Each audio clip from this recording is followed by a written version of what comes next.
suis partie en Corée et au Japon. Et en vrai, c'était pas ouf.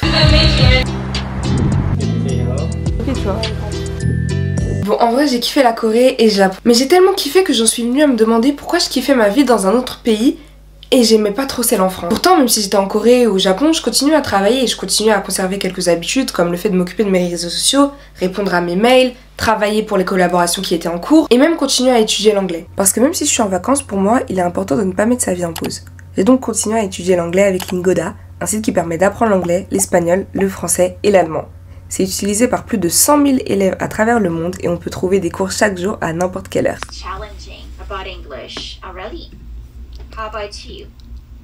I think the pronunciation. Ce que j'ai préféré dans les cours avec Lingoda, c'est le bilan à la fin où le professeur t'indique tes points forts et tes points faibles. Grâce à ça, je sais exactement ce que je dois travailler pour m'améliorer dans la langue. En deuxième position, je dirais que ce sont les cours avec peu d'élèves. Ça permet de beaucoup pratiquer à l'oral.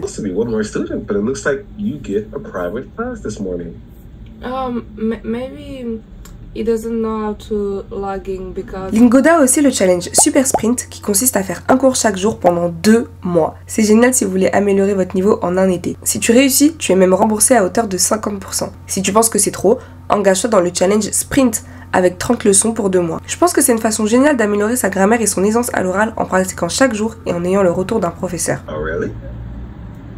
I've been to Brazil. I haven't been to Brazil. Have I been to Brazil? Very nice.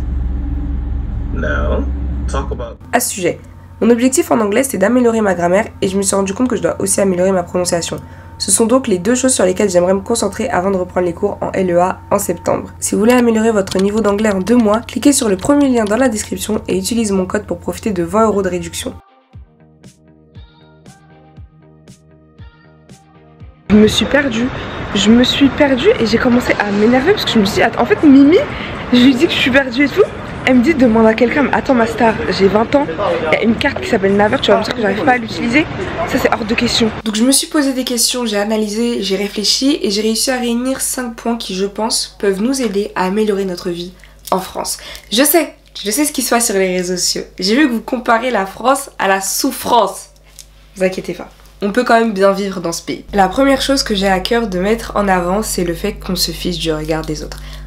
En vacances, je ne sais pas vous, mais moi je me dis, personne ne me connaît. Je ne vais jamais les revoir, donc je peux faire ce que je veux.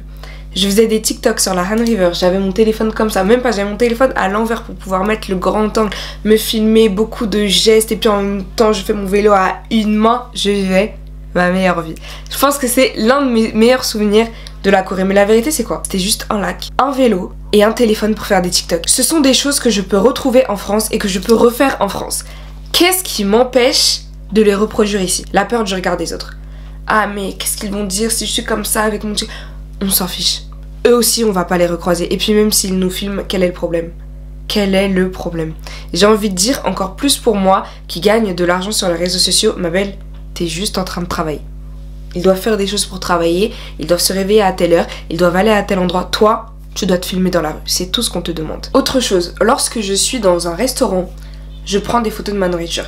Là, je le fais parce que c'est les vacances, je mange des plats différents, donc je prends beaucoup de photos, je les partage sur mes réseaux sociaux. Mais qu'est-ce qui m'empêche de faire pareil en France? Même si c'est juste un croissant, même si c'est juste un chocolat chaud, j'ai le droit de romantiser ça, j'ai le droit de le prendre en photo, j'ai le droit de le partager, j'ai le droit de me dire que waouh c'est trop bien, que je suis en train de manger un croissant, que je suis en train de boire un chocolat chaud, surtout pour moi qui aime beaucoup le chocolat chaud. J'ai le droit, donc je peux le reproduire en France également. On arrive sur un autre point qui concerne les photos, c'est tout simplement le fait de se prendre en photo. Si j'ai envie de recommencer ma photo 5 fois, j'ai le droit. Si j'ai envie de me mettre au milieu du chemin, j'ai le droit aussi, parce que je pense que quand on est en vacances, on a cette facilité, on se dit bon bah on est des touristes, on va voir ce monument une seule fois dans notre vie. Si on doit rester 20 minutes pour notre photo, si on doit la recommencer 15 fois parce qu'on n'aime pas la luminosité, on va le faire. Mais quand on est en France, quand c'est juste des photos vite fait, alors que nous on veut que ce soit les meilleures photos de notre vie, je pense qu'on n'ose pas trop. On n'ose pas trop dire ah non je préfère que la photo elle est comme ça. Honnêtement c'est un problème que j'ai beaucoup moins depuis que je me considère comme créatrice de contenu influenceuse, parce que je sais que j'ai besoin de ces photos. Ma belle la marque elle m'a payé pour que je porte ce t-shirt, crois-moi que la photo elle va être réussie. Les proches quand ils prennent mes photos ils ont cette dedication, genre ils sont à fond parce qu'ils se disent ok c'est son boulot, il faut qu'on réussisse cette photo. Donc j'ai pas honte de dire non là je préfère qu'on... Non sur ce côté, là on voit mal le logo, j'ai pas honte. Mais c'est vrai que dans mes photos pour la vie de tous les jours, je suis un petit peu plus gênée. Je vais souvent me dire ah non comme ça c'est très bien, ah non comme... Non. J'étais avec 2 filles, Mimi et sa sœur. Elles me faisaient recommencer les photos 20 fois si nécessaire. Et quand j'ai vu qu'elles avaient ce culot, je me suis dit mais en fait, c'est ce même culot que je dois avoir. Si je veux avoir de belles photos, il faut que j'ose dire ah non cette photo elle est pas belle, ah non je me préfère dans cette angle, ah non moi je veux être à la 2e ligne, ah non ceci cela. Il faut oser, que ce soit à l'étranger ou en France.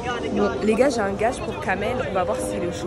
J'attends qu'il finisse sa vidéo et on voit s'il est chaud pour le gage que j'ai pour lui là. Ciao. Kamel, du coup mon gage, est-ce que tu te sens capable d'aller voir les Coréennes qui sont juste derrière là et t'en prends une, tu lui dis qu'elle est très jolie? Non non non. Les gars, moi je suis halal les gars, je fais pas ça. Il a pas rasé sa barbe, il peut pas faire ça. Pas raser un mon prime. Non en vrai si je le... Ça va. Ouais d'accord.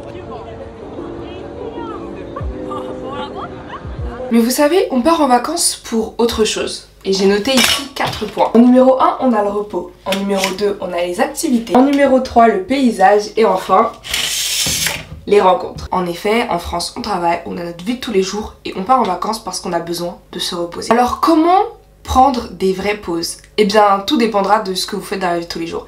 À l'heure actuelle, pour moi, c'est la création de contenu qui me prend le plus de temps. Et pour prendre de vraies pauses, l'une des choses que j'ai mis en place, c'est ne pas donner mon numéro de téléphone aux marques. Je ne le donne quasiment jamais. Parce que ça signifie qu'elles peuvent m'envoyer des messages sur WhatsApp et que je serai un petit peu forcée d'y répondre parce que déjà elles verront la notification de comme quoi je l'ai reçu. Elles verront peut-être même que je l'ai vu. Et en plus de ça, ça vient sur mon téléphone directement, ce que j'utilise tous les jours, que ce soit pour parler avec mes amis ou pour mon travail. Leur donner mon numéro, ce serait enlever cette barrière de vie professionnelle et de vie personnelle. C'est l'une des choses qui fait que je ne suis pas tout le temps en train de travailler. Lorsque j'étais encore à l'école, le dimanche, c'était mon day off. Je ne touchais pas à mes cahiers le dimanche. Je savais que le samedi avant minuit, tout devait être bouclé parce qu'à la seconde où je m'endors et que je me réveille, on est dimanche, je ne touche pas à mes cahiers. Mais ça voulait dire qu'en amont, lundi, mardi, mercredi, jeudi et tout le reste de la semaine, je m'assurais de faire mes devoirs à l'heure pour que le dimanche, j'ai mon jour 100% repos. Vous aussi, analysez votre vie, analysez vos journées et voyez comment vous pouvez faire en sorte d'avoir une journée ou alors la moitié d'une journée où vous savez que ce n'est que du repos. Le deuxième point, les activités. Quand on est en vacances, on teste souvent plein d'activités et moi je m'en suis rendu compte avec le fait de marcher. Ça me gênait pas en vacances de marcher, de prendre les transports, de faire 2 heures de transport si je savais que j'allais aller voir telle activité, voir telle plage, voir ceci, cela. Et quand on était à Tokyo et qu'on est allé à la plage de Kamakura, je me suis rendu compte que il y avait un truc qui clochait. J'étais contente d'aller voir une plage, j'avais payé 2 billets d'avion pour m'y rendre et en ce moment j'étais dans le train pour aller voir une plage alors que j'habite en Île-de-France et qu'à 2 heures de route vers le nord, il y a une plage à Saint-Malo. Je me suis dit mais Jenna, il y a quelque chose qui cloche, pourquoi t'es capable de profiter autant d'une plage que tu vois au Japon mais de ne pas profiter autant d'une plage qui est à 2 heures de chez toi en train? Dites-moi ce que vous en pensez dans les commentaires, mais moi je suis vraiment restée un petit peu figée comme ça dans les transports. Là j'ai l'image de moi dans le transport au Japon après avoir fait biper mon ticket qui m'a coûté 9 €. Je me suis dit mais tout ça pour une plage? J'étais contente et très reconnaissante d'aller voir une plage au Japon. Mais je me posais quand même des questions. Qu'est-ce qui m'empêche d'être aussi heureuse de voir la même plage en France? Qu'est-ce qui m'énerve tant dans les transports en commun en France? Mais quand c'est les transports en commun au Japon ou en Corée, ça me dérange pas. Bon là, croyez-moi que j'ai vite trouvé la réponse. Quand on voit que le transport sur Google Maps, il y a écrit il arrive à 55 et qu'à 55 il est là, mais qu'en France à 55 tu vois simplement le panneau train supprimé, crois-moi que tu comprends vite ce qui te dérange. Mais mis à part ça, il y a quand même des choses à voir en France.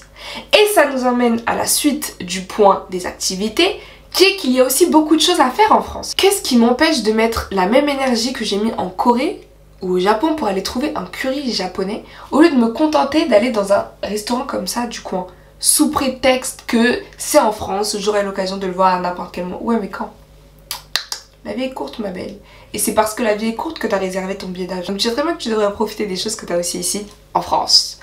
Je vous assure que je ne suis pas sponsorisée par Macron pour cette vidéo, ok? Donc à ce sujet, je me suis trouvé une petite solution qui est de mettre en place une fois par semaine ou une fois toutes les 2 semaines, au minimum une fois dans le mois sinon je vais péter les plombs, une activité à faire. Quelque chose que j'ai jamais testé ou que je fais très rarement, que je devrais faire dans le mois ou dans la semaine ou chaque 2 semaines. Quand je suis rentrée en Corée, l'idée pour moi c'était une randonnée. Malheureusement les personnes avec qui je voulais le faire, ça s'est pas très bien passé, enfin elles étaient pas trop chaudes et tout, donc bon, malheureusement je n'ai pas pu faire cette randonnée. Au début je voulais vraiment la faire seule, sauf que restons lucides, randonnée seule en tant que femme dans les bois, ça va aller. Il y a plein de choses encore que je peux faire comme le saut en parachute ou la montgolfière. Plus elle est encore disponible à Paris, mais je me souviens que l'été dernier il y avait une montgolfière. Troisième point, les paysages. La France c'est un pays où tu peux trouver beaucoup de paysages. J'ai oublié, je sais qu'il y a un nom pour ça, écoutez l'école, moi ça date un peu. Je me suis renseignée un peu, j'ai regardé des TikTok, je suis tombée sur des pages qui montrent la beauté de la France et même la beauté de juste l'Île-de-France.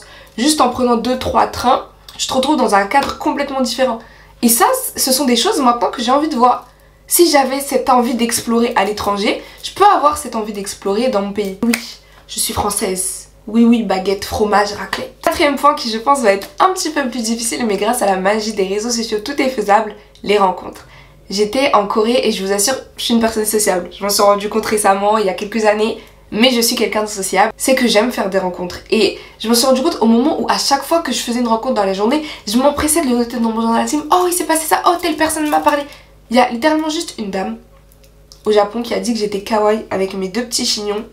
J'avais le sourire jusqu'aux oreilles, jusqu'au moment de s'endormir. Parce que pour moi, c'était juste une interaction, mais ça m'a fait hyper plaisir. Quand on était avec les deux dames que j'ai rencontrées dans l'avion, si vous avez suivi la story time sur les réseaux sociaux, les 2 femmes que j'ai rencontrées dans l'avion, avec qui on a parlé, on a échangé, puis au final on est allé faire une visite du palais ensemble.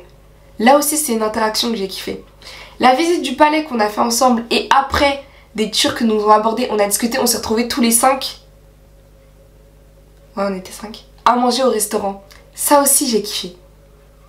Et en fait vraiment le fait de faire des rencontres aléatoires comme ça, c'est quelque chose qui manque vraiment à ma vie en France. Parce que avant de faire ce voyage, je vous assure que pour moi j'étais quelqu'un, oui j'ai mon groupe d'amis, ça me suffit, j'ai pas besoin de connaître d'autres personnes. Non, non, non, ce voyage m'a fait réaliser que j'ai besoin de connaître d'autres personnes, j'ai besoin d'avoir de nouvelles interactions, j'ai besoin de rajouter des personnes dans mon cercle de connaissances. J'en ai besoin parce que ça me fait très plaisir. Bien là encore une fois, grâce à la magie des réseaux sociaux, je pense que juste en faisant une vidéo, oui j'ai envie de faire ça et tout, qui est chaud, on se cale une date, c'est faisable. Simple. Après à côté il y a également des applications ou des comptes TikTok, Instagram qui vous mettent en relation. Oh, il y a telle activité qu'on organise, venez on y va tous ensemble, vous créez des groupes.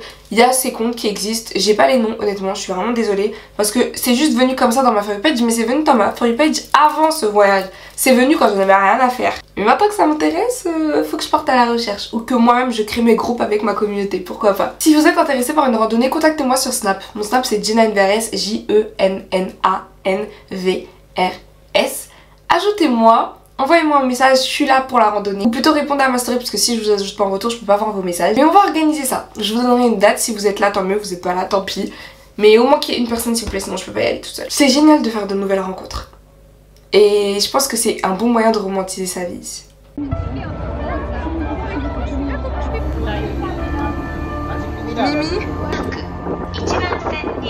Alors là, on va aller à Shibuya. Est-ce que vous avez un objectif?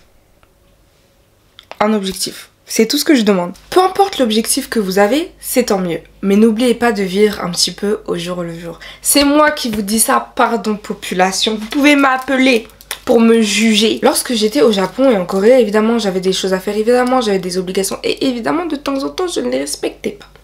Mais une chose est sûre, je vivais au jour le jour. Moi qui aime tant programmer, être en vacances, ça me permet de relâcher la pression et de pas me donner tant de choses à faire. Alors évidemment, on ne peut pas trop vivre au jour le jour. Si t'es à l'école, évidemment que demain tu dois aller à l'école. On a des responsabilités, on a des obligations et c'est pour ça que notre vie est ici en France et pas à l'étranger. C'est pour ça que pour nous, la France, c'est notre vie de tous les jours et que ce ne sont pas nos vacances. Mais je suis persuadée qu'il y a le moyen de pimenter un petit peu tout ça. Premièrement, en arrêtant de vouloir faire la même chose tous les jours. Si vous allez par exemple à la fac, rien ne vous empêche de changer de place. Arrêtez de tout le temps dans le même cours vous installer à la même place. Changez un petit peu les choses. Si vous allez à l'école en bus, mais que ce n'est pas si loin de chez vous, vous pouvez prendre votre vélo ou vous pouvez marcher de temps en temps. Ayez le courage de changer un petit peu les choses. Moi vraiment le truc qui fait que j'avais pas le courage de changer les choses, c'est dans les transports en commun. Je déteste changer de transport en commun. En fait si je sais que je prends le RERD, je monte à la gare d'Evry, je me pose dans le RERD et fin de l'histoire. J'aime pas changer, ah est-ce que je peux prendre ce métro, ah telle ligne, j'aime pas parce que vraiment les transports, ma phobie c'est de me perdre dans les transports. Mais les gars, vous savez où est-ce que j'ai dû prendre les transports seuls? En Corée et au Japon. À je ne sais combien de kilomètres de la France. J'ai dû m'habituer à de nouveaux transports. J'ai dû vérifier dans une langue étrangère si c'était bien le même nom qui quoi. J'ai dû avoir les oreilles ouvertes et être attentive pendant le transport pour me dire ok c'est mon arrêt, ok je dois descendre. Si j'ai été capable de faire ça, bien sûr que je suis capable de changer mon itinéraire en France. Donc qui sait, peut-être que la prochaine fois que j'irai au meeting des intentionnels, je passerai par un autre RER au lieu de prendre toujours le D puis le B. Peut-être que je tenterai un tram, je ne sais pas. Mais j'essaierai quelque chose de nouveau. Parce que si on fait toujours la même chose, on s'ancre dans une routine et cette routine peut rapidement devenir déprimante. Et c'est pour ça que lorsqu'on casse cette routine avec un nouveau paysage, avec de nouvelles activités, de nouvelles rencontres, avec un autre repos, on a l'impression que la vie est 100 fois plus belle. Mais il y a déjà des choses qu'on peut mettre en place dans notre vie de tous les jours. On n'est pas forcé de vivre à répétition les mêmes choses quotidiennes. Regardez à quoi ressemble votre emploi du temps, regardez à quoi ressemble votre vie et voyez ce que vous pouvez changer. Vous n'êtes pas un pion qu'on a mis dans une situation et à qui on a dit voilà, débrouille-toi. Non. Vous êtes une personne sensée et disciplinée qui a mis en place des actions, qui a fait des choix et tous ces choix, toutes ces décisions qui ont été prises vous ont emmené à l'endroit où vous êtes aujourd'hui en train de regarder ma vidéo. Rien que le fait que vous la regardez sur un ordinateur ou sur un téléphone ou sur votre écran de la télé, peu importe, rien que ça a été créé par les décisions que vous avez prises à un moment ou à un autre. Vous pouvez prendre de nouvelles décisions et vous pouvez encore changer votre vie. Bon. Oh my, je me tape la fiche assez haut.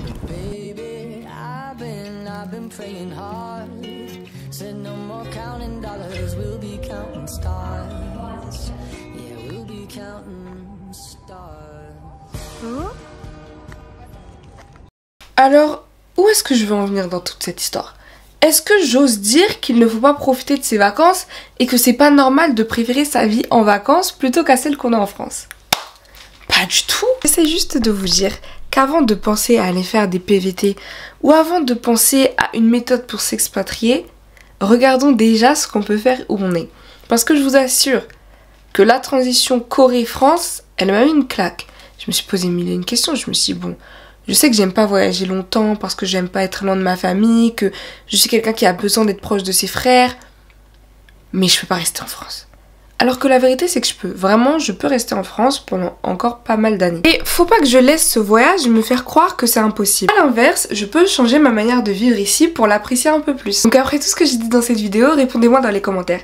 Qu'est-ce que vous pensez que vous pouvez mettre en place pour améliorer votre vie en France? Je vous attends dans les commentaires, je fais plein de gros bisous et on se retrouve bientôt.